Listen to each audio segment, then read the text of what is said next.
right questions can help you achieve lifelong success. Now, here to help you ask all the right questions is award-winning author, international speaker, and business strategist, Laura Stewart. Good morning, afternoon, and evening, everyone, and welcome to the show. I am, as always, excited to be here with you all because this is my favorite time of the day when I get to spend it with you and my incredible guests. And I'm so excited to have my guest here with me today. This is somebody that I adore, I love, and I haven't been able to see in way too long because, as y'all know, I have this ear injury, so I can no longer fly, and she hasn't been able to fly here.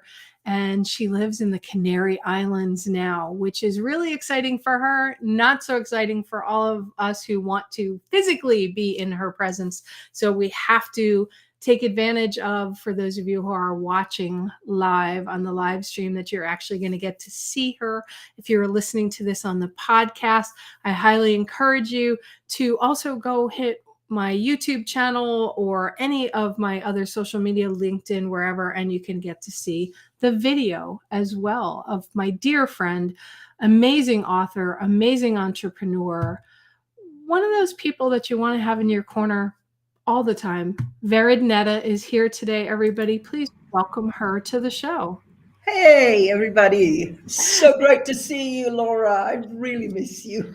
It's so great to see you here. And I realized that I didn't read all this stuff about you because, like, I've known you forever, right? So I was looking at your recent bio, 3 countries, in 6 decades. What was it? Israel. Then you lived in Amsterdam, right? Or just outside of Amsterdam. And now you're in the Canary Islands. You speak multiple languages. When you first moved, you didn't even speak the language really of where you were going. You started this amazing training company teaching entrepreneurial stuff. You've written books on financial independence for women, which, by the way, everybody needs to get. Amazing book. And hopefully you have a physical copy of your original one because I had to dispose of it due to a mold issue. And I hate the fact I lost my autographed copy. But I mean, I'll send you one. Oh, thank you. Because I have the Kindle versions, but it's not the same, No. And now you've launched into a whole nother career, Vered. Now you're screenwriting, you're writing fiction books in addition to the nonfiction books. And I love your most recent book, Things We Do for Love. That's the physical one. Yeah, there she's got the physical one. Yeah, that's the physical one. And I'll got the Kindle that one also. Yeah, I'll send you so you have a physical one. Thank you. And of course, signed, because that's my favorite. Yes. So, I mean, you've won awards for being a difference maker. You focus on women. Part of me wants to say, how do you do it all, Vered? But I know that's not what it's about, right? So for you, what is it about this passion project, this passion that you have for life? Well, I really believe that when we're born, there is a reason for it. There is a purpose for it. And the purpose is not to waste your life.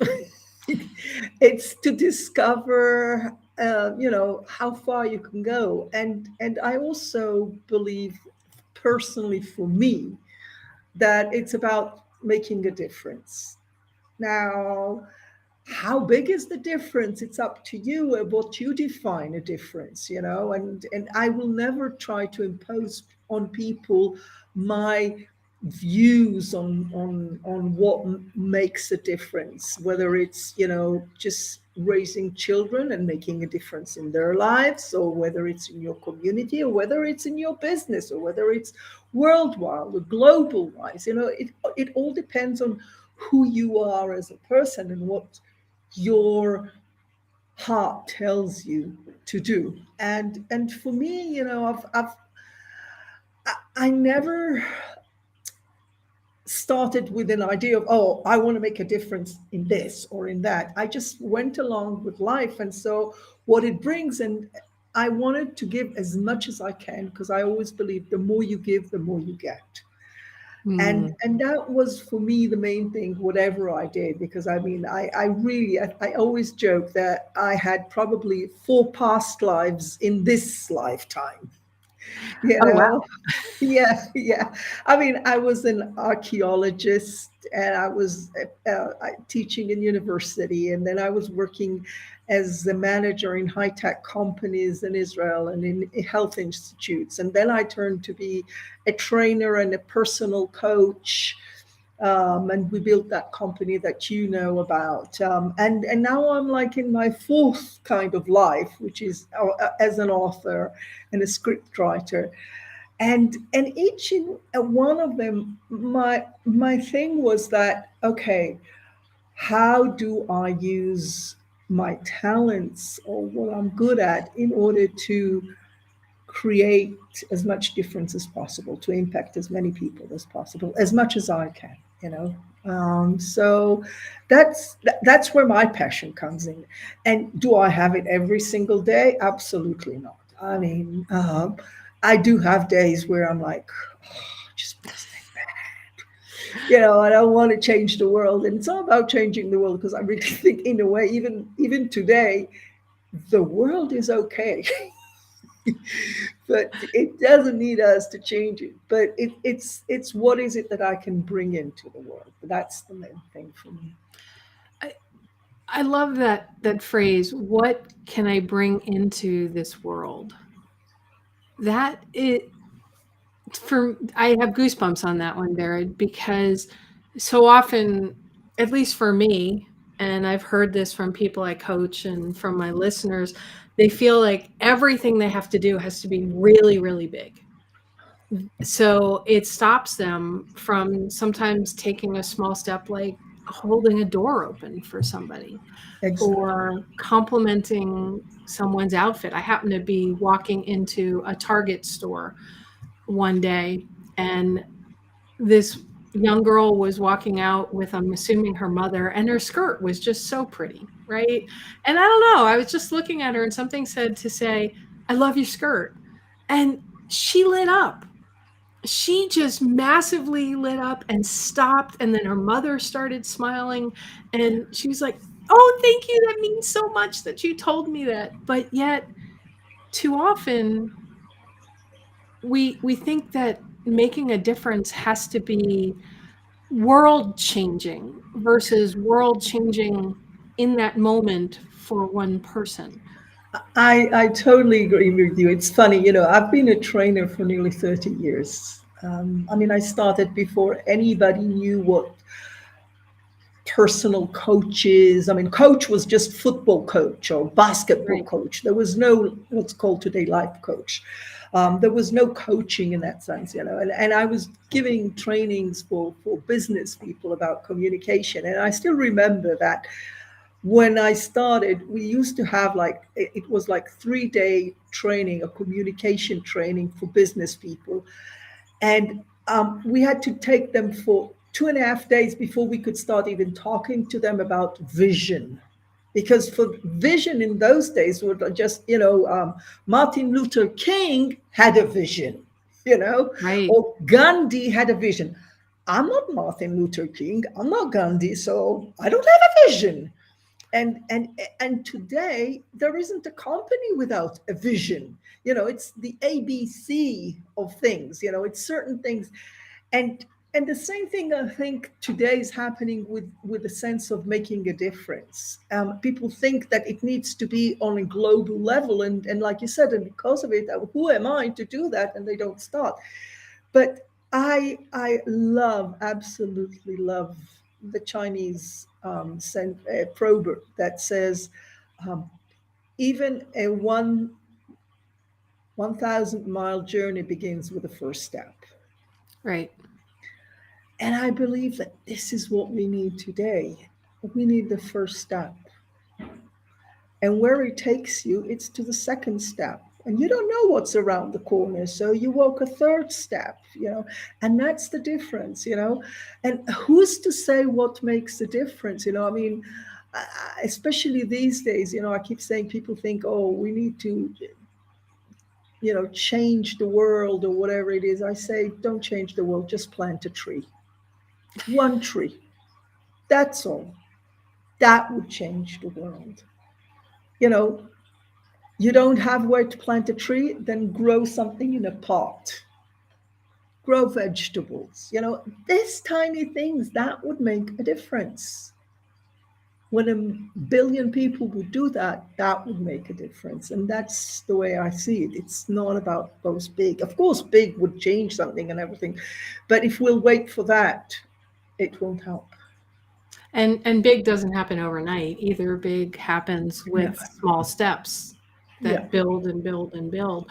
So that leads me to a question I know my listeners are curious about. You've had numerous careers. Each time you made those changes, did your purpose, did your passion, did your mission sort of, or vision change? Or did it sort of morph into a different version of the same underlying one?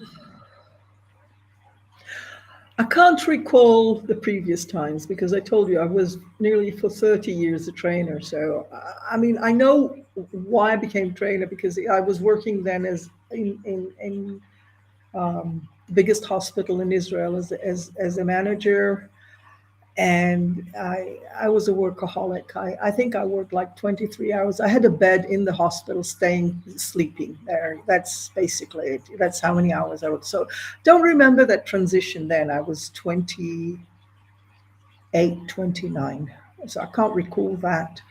But I do know the last one because I woke up when I was in meditation one morning and I recalled that I was sitting there. I mean, it was we moved to the Canary Islands. I mean, and by that time, we still used to fly back to Holland to give our trainings every 6 weeks.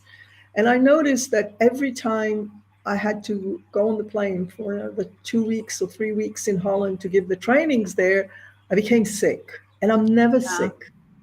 And it wasn't sick that it was like my throat or my bones. At the beginning, just say, oh, it's the age, and things like that.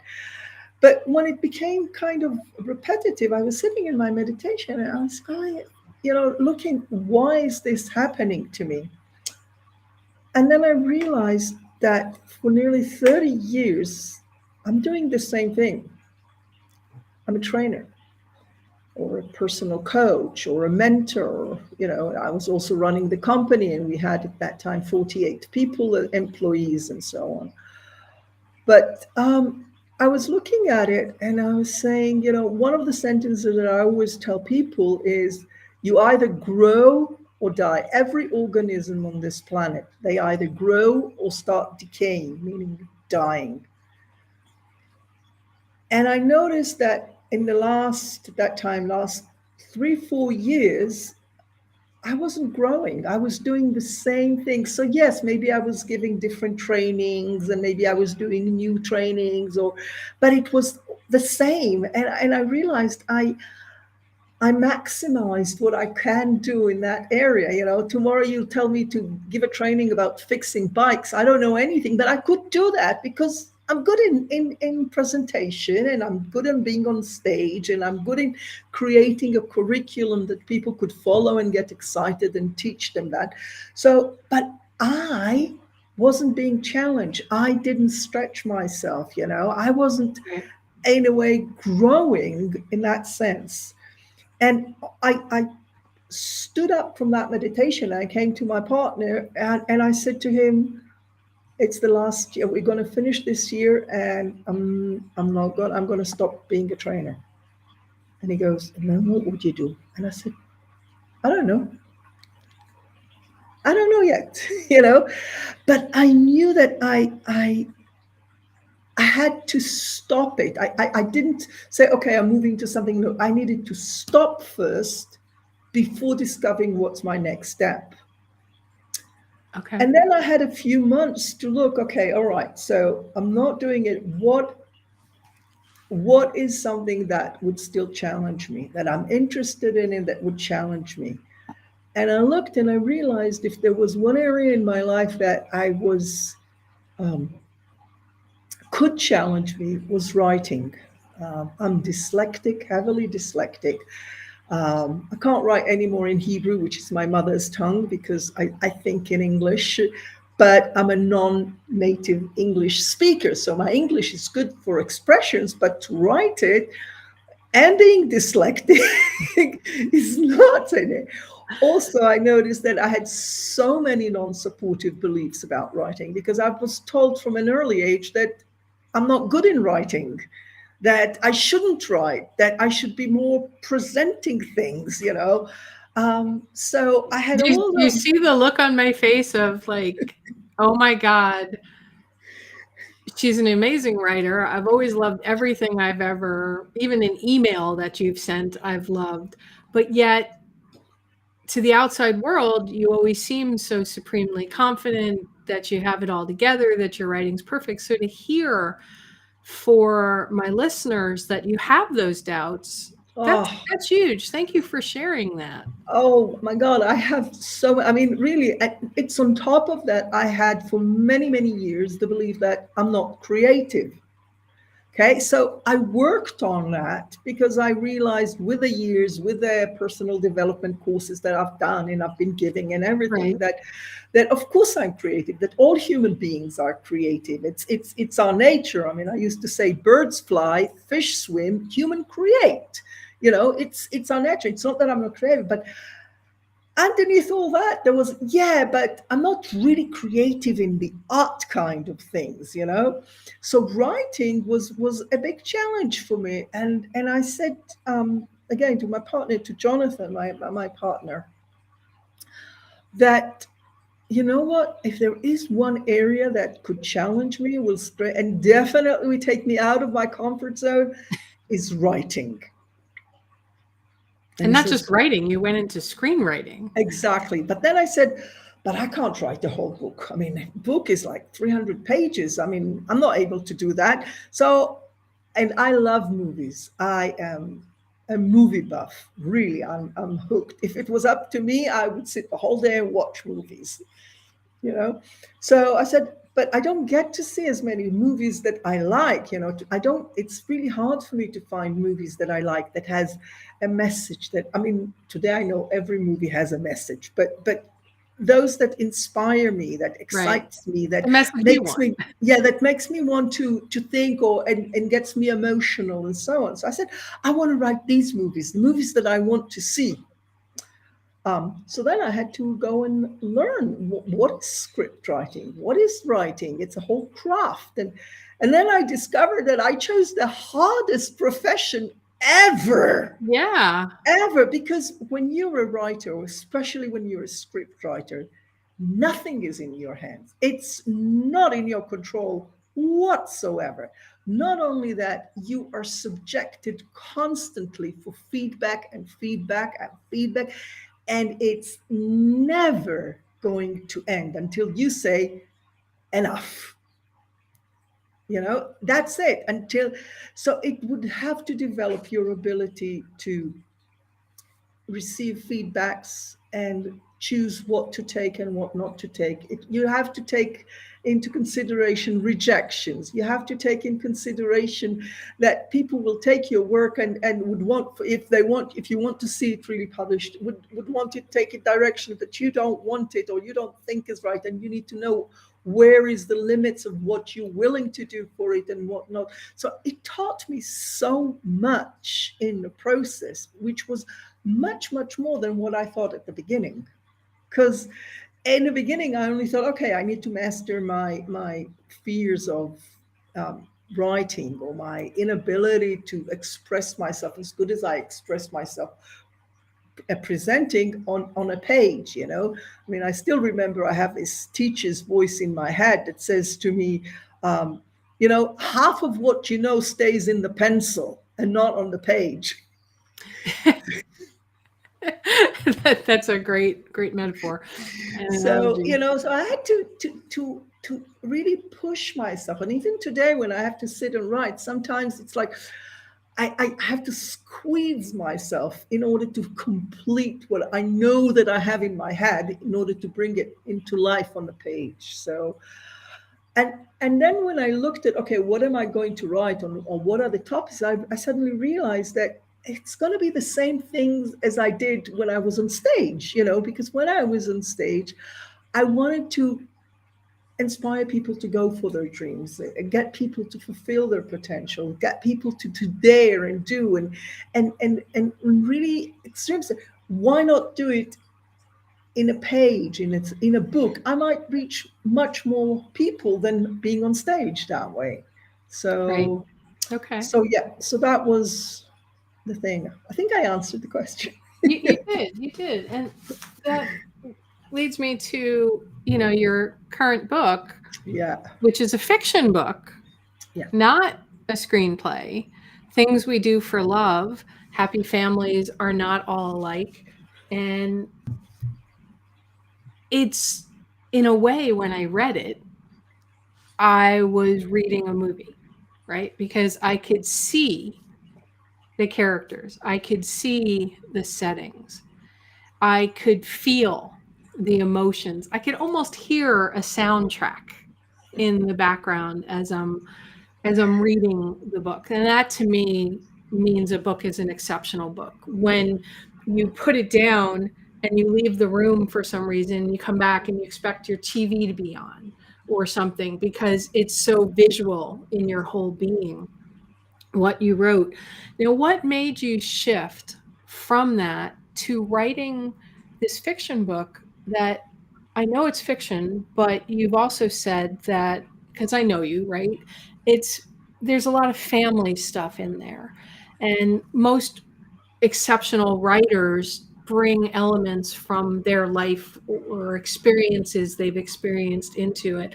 And there's messaging in this book that you want to make sure people know about. So take me from the screenwriting to writing this highly personal, fictionalized book. So, as you said, I mean, when I decided to, first of all, thanks, because just to hear that you really felt the people and you saw them and you heard the new music track, and that means a lot to me. So I'm really happy to hear that.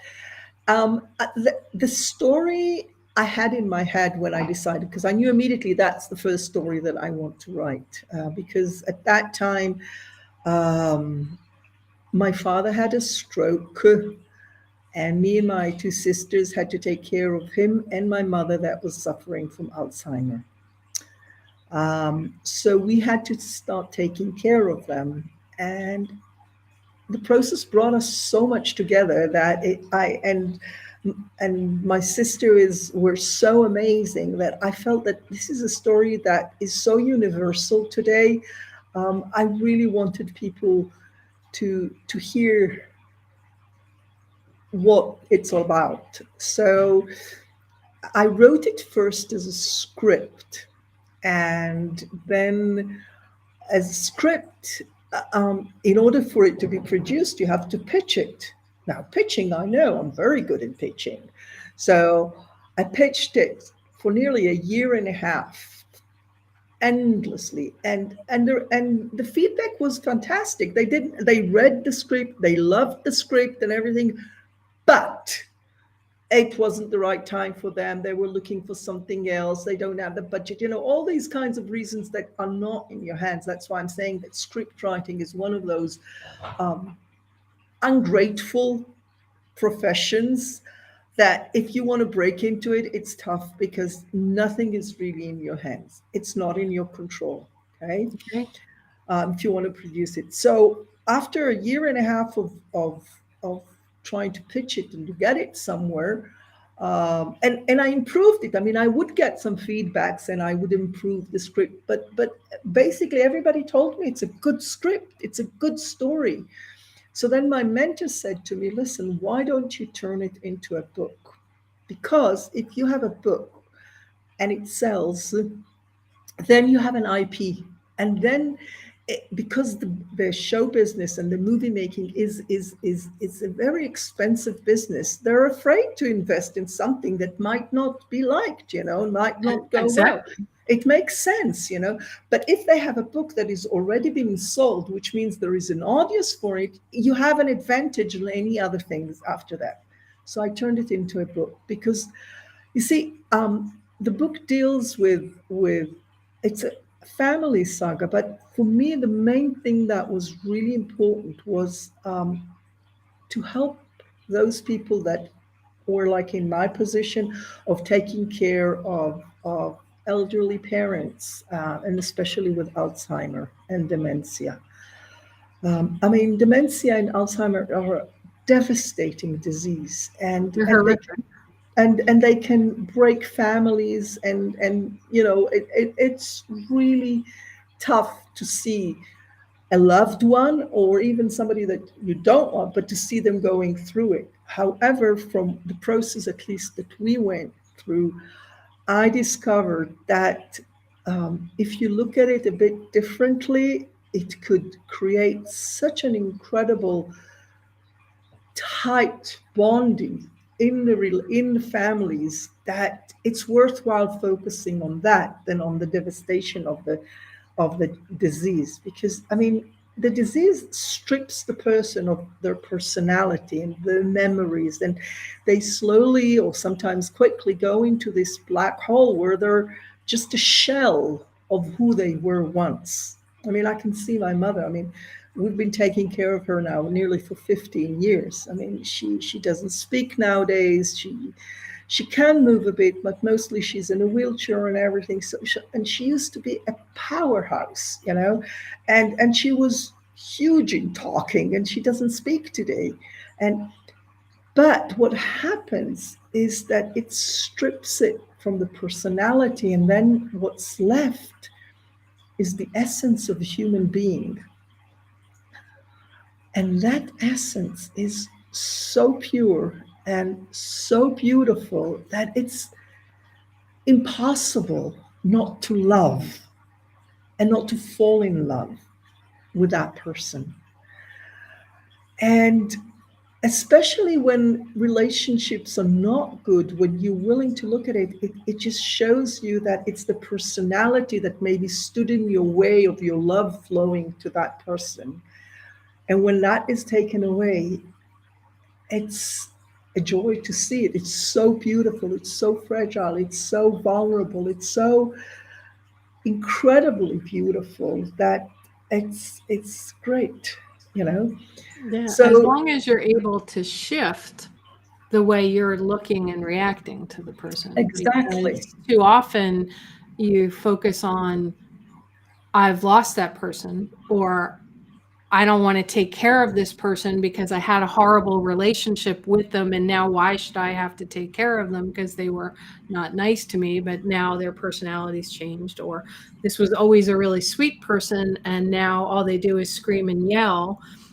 And there's, so many different dynamics that happen with Alzheimer and dementia patients and families, that the way you just described it, it says, okay, maybe the person who's now the caregiver needs to let go, which isn't always easy, No, Varian. listen, letting go is never easy, Yeah. especially for us control freaks people. Yes, I will relate to that. Two hands and two flags up here. It's just that sometimes I think that's the lesson that life wants to teach you. And I totally agree with you. First of all, Alzheimer and dementia have all different stages in it. It's not Right. one thing, it has different stages in it. There is the stage where the person is screaming and suspicious and paranoid, and it's tough to be then with that person.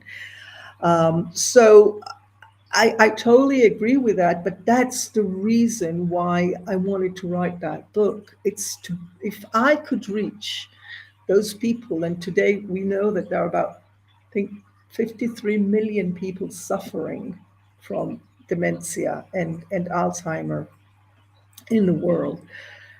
but multiplied by their caregivers, it's huge Right. amount of people. If I could reach even 10% of them, and just to give them this concept or idea that could make their life easier, then I felt that I fulfilled my purpose for this book, you know. Um, I mean, the story is about three sisters that they all have a kind of a strange relationship with each other. When one of them decides at the late age of 45 to get pregnant, suddenly the father gets the stroke and the mother has Alzheimer, and she's left to take care of them, although she hates her mother, and her mother was the reason. Now, it has nothing to do with my relationship with my sisters or my family whatsoever. All right, This is everybody totally got fiction. that. So if your sisters in your family hear that, there is fiction in They're this all book for fiction, you know. dramatic purpose.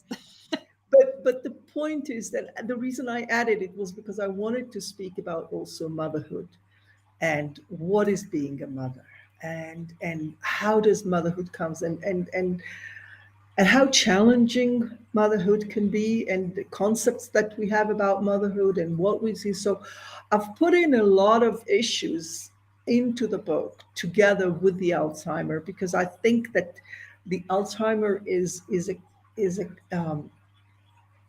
kind of a trigger to put on all type of relationships in a family, and bring it up into the light in order for you to find a way to solve it, to find your way into it, to come into closure and to forgiveness, because that's actually the topic of this book, about forgiveness. And that's, I think, is very hard for people. Just as you said, letting go, people think, oh, I forgive him, I forgive him, but forgiveness is not something that you do. It's something that comes up after things were said, after you cleared up the stuff, after you cleared up the issues, after you came into closure with yourself, then forgiveness can come up. It's not a thing that we do, and that's why it's so hard, because people try to work hard on forgiveness, but there's nothing to work on. The only thing they have to do is to clear up the stuff, you know. It's to let go. So it's One of the themes that I felt was an underlying one throughout the book, because you just talked about forgiveness, is forgiving yourself, as well as forgiving others for something. Is that something that for you is easy to do, not easy to do? Do you feel it's important for you?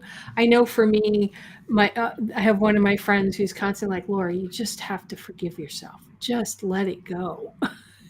You're so hard on yourself. And forgive yourself that you couldn't do everything you thought you should do. So I'm curious your perspective on that, because I noticed that, whether it was on purpose or not, as an undercurrent through the book.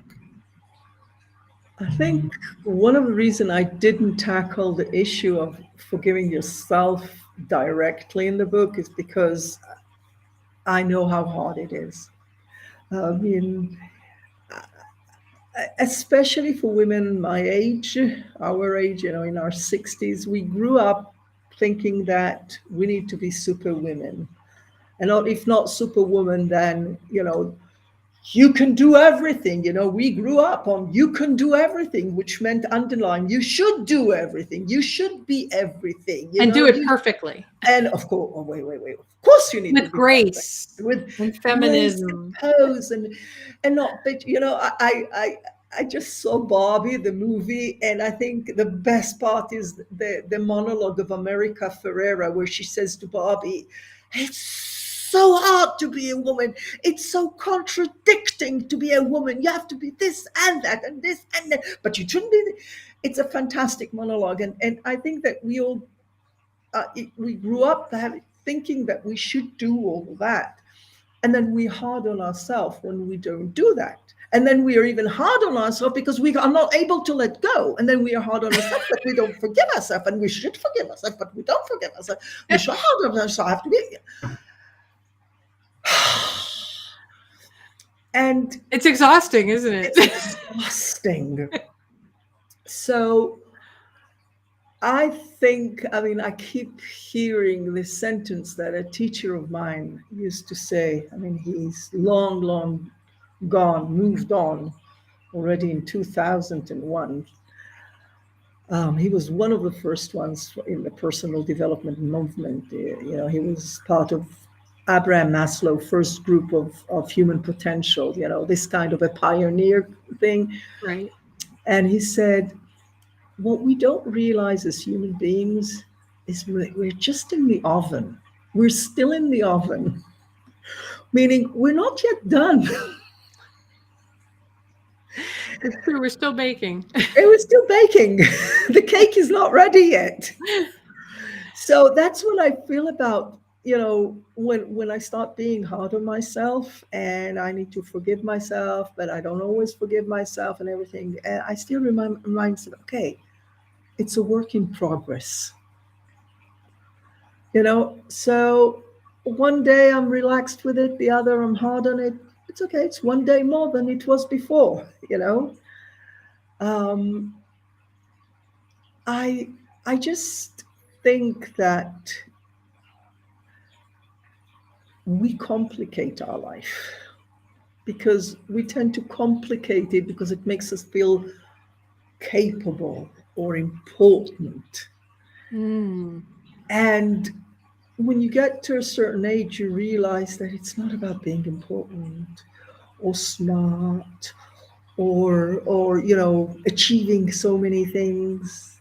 It's about enjoying life. And when you focus on that, what makes me happy, what makes me joyful, what then it doesn't have to be perfect anymore. And then you can let go of being hard on yourself. And I guess that's when forgiveness comes, and then also forgiving yourself. Forgiving yourself for not being perfect, forgiving yourself for not doing everything right, for being mean, for being cruel, for being sometimes egoistic or selfish or whatever it is, you know. So it's Are there some or questions? even stupid.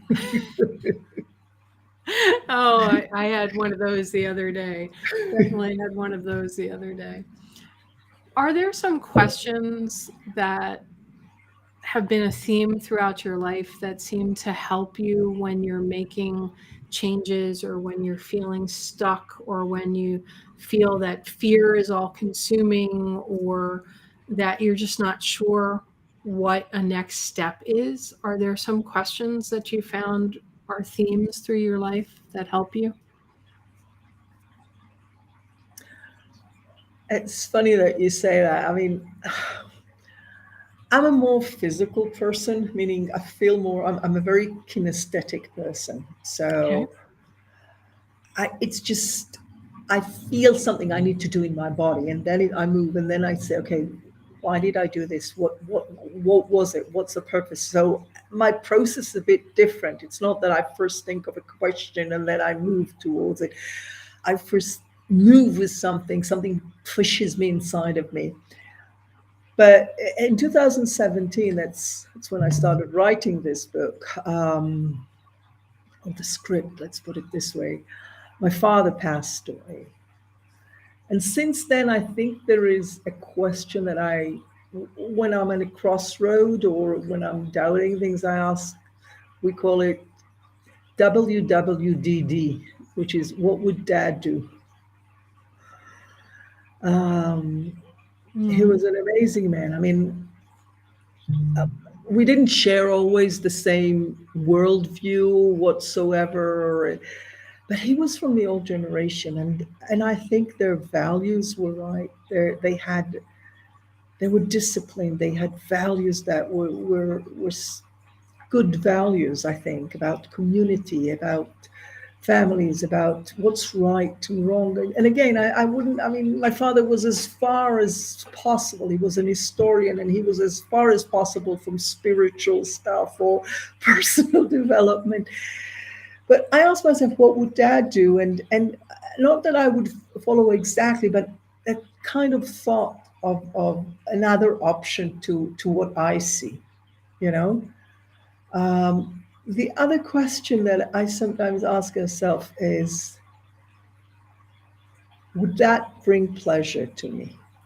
Oh, Would this bring pleasure to me? And not pleasure, it's just, would it make me happy?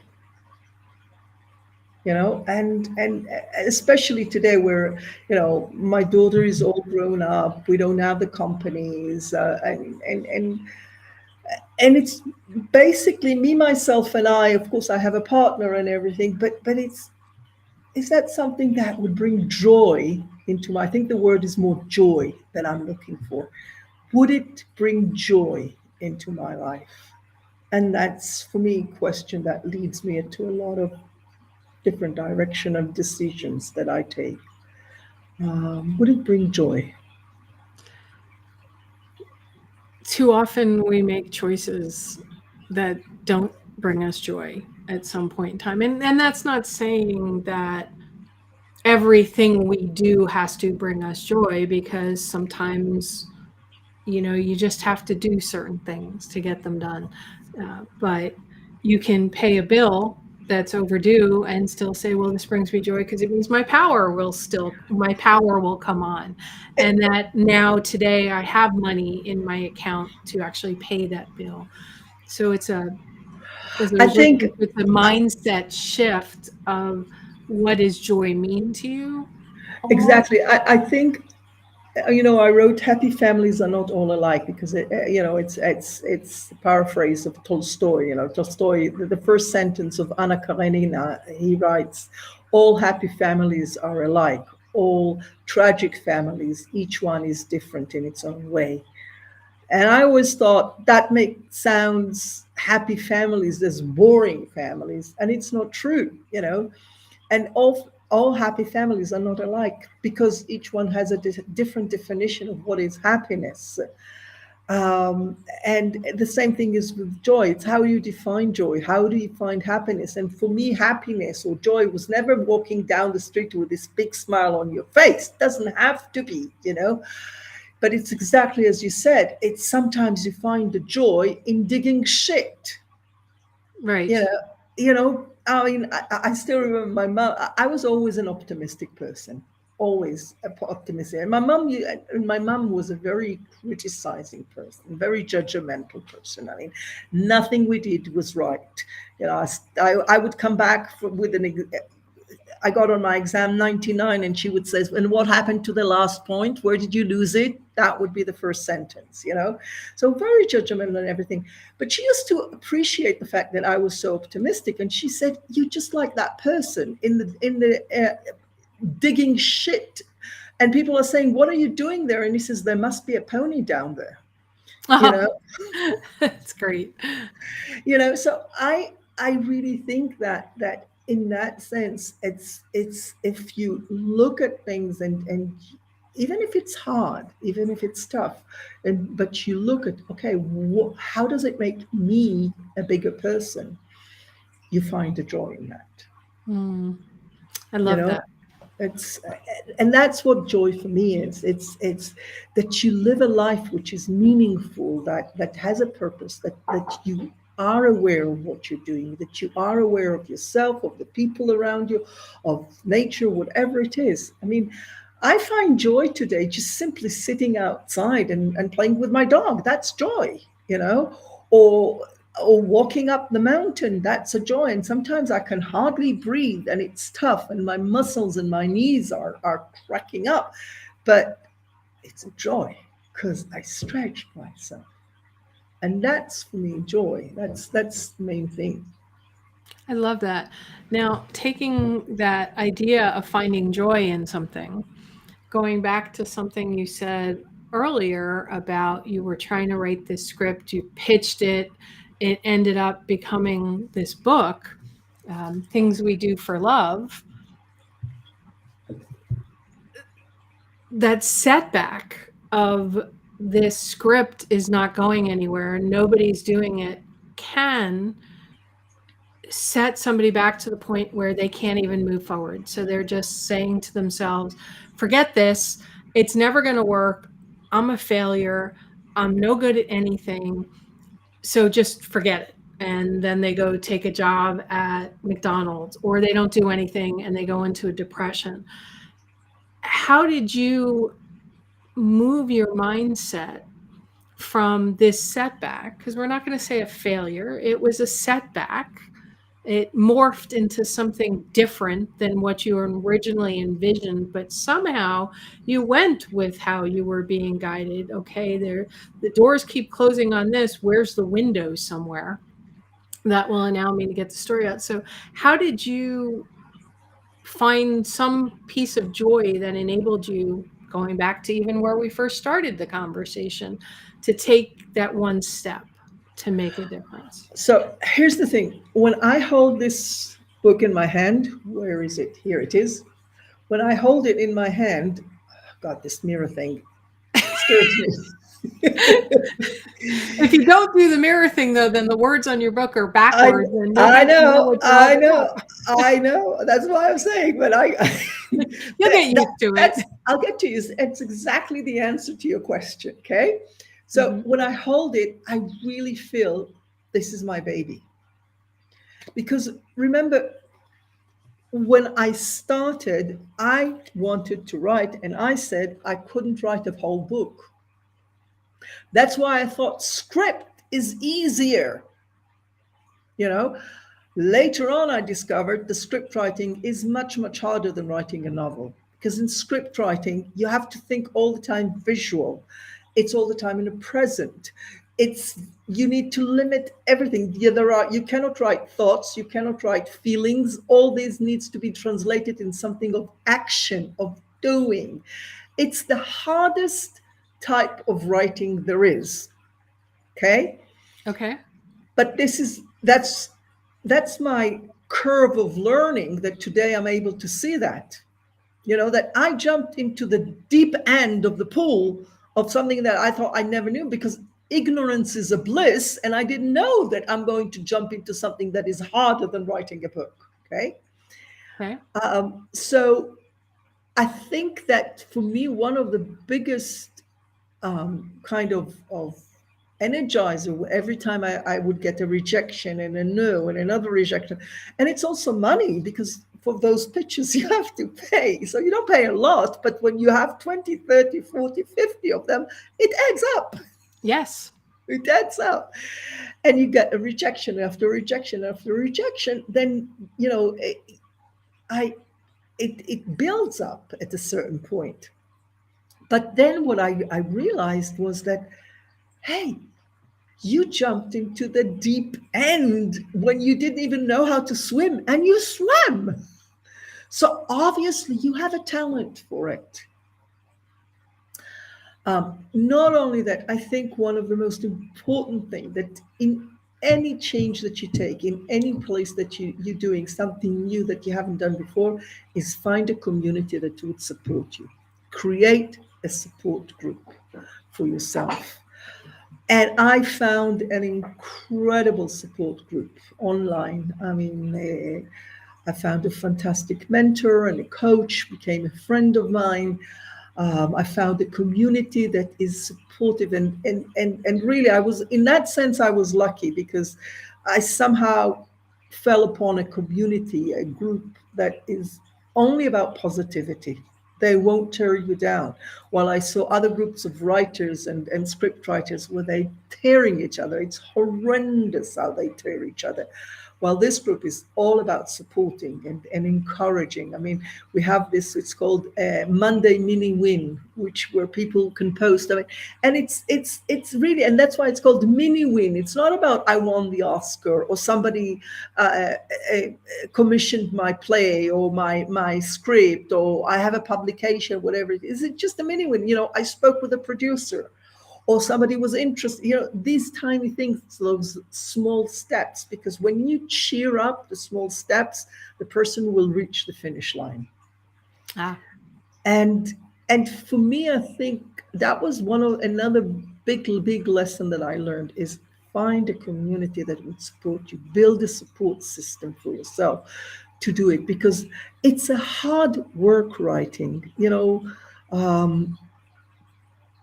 We have this, ideas of writers, Stephen King, J.K. Rowling's, or whatever it is, that um, it's Stephen King, on the other hand, he actually says it's a work. I treat it as a day job. I get up at 9 o'clock. I'm in my office, and at 5 o'clock I stop writing. That's not the way I work. I cannot sit from 9 to 5 and work and write. No way. I'm not able to do that. But he also says you need to find your way of writing. Exactly. So it's about, finding a balance where it would fit you. I do it in bursts. Not only that, I'm what's called a plotter. I first have to have the plot all built up, all the blueprint of the book or the script or the whole structure, bit by bit, what it's going to be, and only then I can sit and write and everything. So I'm a more structural thing.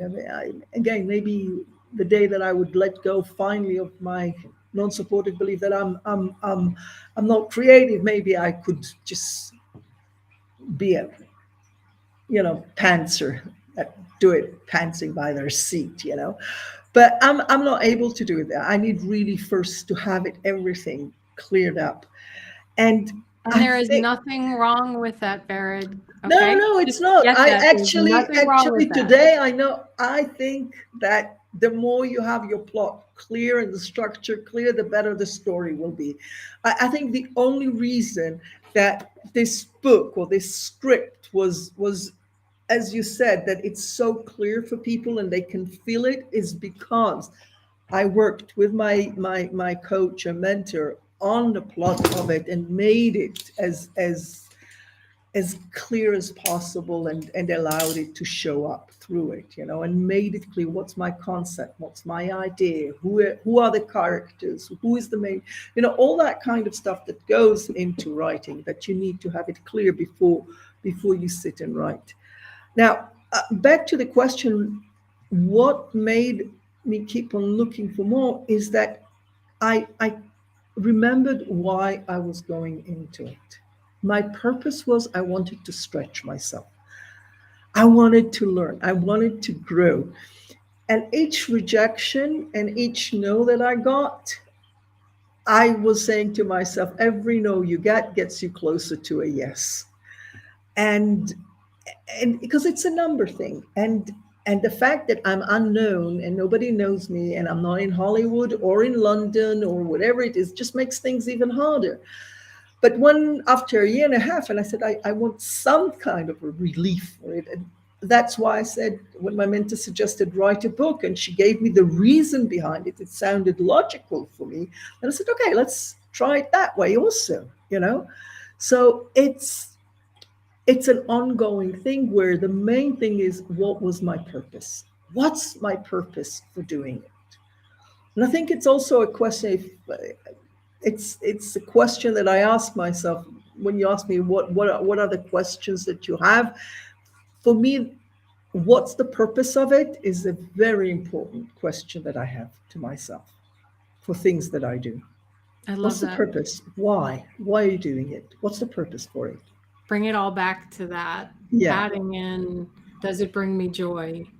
Some form of joy, might not be the typical thing of joy. And what would your dad do? Those are really great things. I mean, the name of my book is What Would a Wise Woman Do? Because that always helps me go, I don't know all the answers. I don't even know all the questions. So let me just throw it out there to somebody with a different perspective and wiser than I might be in that situation. I love that. So let's tell people how they can get a copy of your book, how they can follow you, because I know you have another book coming out in December of 2023. Yeah, for Christmas. Yeah, December 21st. My next book is coming, but this book you can get both on Amazon. It's called Things We Do for Love. Where is it? Here, Things We Do for Love by Vered Neta. Please remember Vered Neta, because there is a title which is close by Kristen Hanna, something like that. But this is Things We Do for Love by Vered Neta. You can get it on Amazon. You can get it on Kobo if you have Kobo. You can get it even in Barnes & Noble if you have one of those still existing. So you can get it. But also, if you go to my website, veredneta.com/get-my-book-and-more, I will send you, if you register there, I will send you also 2 short stories of mine that would be coming out in an anthology of short stories about families next year. So you get them a sneak peek to them. So you get them, and you can buy the book on Amazon, of course. So yeah, that's how you can follow me. You join then my mailing list. I'll keep you updated. My next book is coming on the 21st of December, and it's about something totally different. It's called Full Circle. And actually, I started writing it during the first lockdown, or no, not the lockdown. Yeah, I started writing it the first lockdown and again, it started as a script as a result of and then it was a Black Lives Matters, and I wanted the story about freedom and fights and rights and so on. And after many changes, and especially after the war between Russia and Ukraine started, I realized that my main story is going to take place in 1968 in Prague, when Czechoslovakia was invaded by the Russians, again, because they wanted freedom and they wanted to make their own democracy and the way they wanted to live their life, and Russia invaded them. So the story is about a young medical student that was her biggest dream was to become a doctor. And when the demonstration started, she became active. And during the invasion, accidentally, she killed a soldier. And then she had. Don't share anymore. They need to. She had to run get away. that book when it comes out in December. Exactly. So she had to run away, and so it's the main question there is, what is more important, fighting for your ideals or staying alive? Or it's always a good question, right? That we all need to think about. Exactly. And for me today, it's even more crucial, because what is happening today in Israel is that really for nearly 39 weeks now, people every Saturday go out into the streets to fight for democracy, because the government is trying to turn it into a dictatorship. And things are tough. And I think it's a question that is a good question today for everybody, on what is freedom, what are ideals, and what is more important. So yeah, so that's the story. Yeah.